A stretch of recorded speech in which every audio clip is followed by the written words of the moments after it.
कारभाऱ्याने अचानकच ठरवलं 3 दिवसासाठी बाहेर फिरायला जायचं. मग काय आम्ही गेलो ठाण्याला शॉपिंग करायला. मला वाटलं दुनियेत मीच एकटी येडे आहे की उठसूट कधी पण शॉपिंग करते. इथं माणसं पण कधी पण शॉपिंग करत बसतात.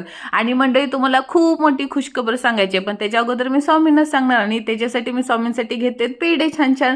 स्वामींना पेढे दिले आणि मनापासून धन्यवाद म्हणले की स्वामी माझं जे स्वप्न आहे त्याची मी पहिली पायरी चढलेले. मंडळी ती खुशखबर उद्या मी तुम्हाला नक्कीच तिकडे फिरायला गेलो सांगणार आहे. कारभारी माझं सामान बघून झाले शॉक. म्हणाले तुझे एवढं घेतले, माझ्यासाठी काय घेतले? म्हणले घेतले ना पावडरचा डब्बा लावा उद्या थापा तोंडाला. म्हणले तुझ्यासाठी काय घेतले? म्हणले 4-5 लिपस्टिकच्या डब्या, काजळ, टिकली, पावडर एवढंच ना, अजून काय? कारभारी म्हणाले तुला नेणारच नाही मी, आता माझी चांगली सटकल्या, तू बस इथंच. थोडंच तर मेकअपचं सामान घेतलेलं जेवढं लागतं तेवढं.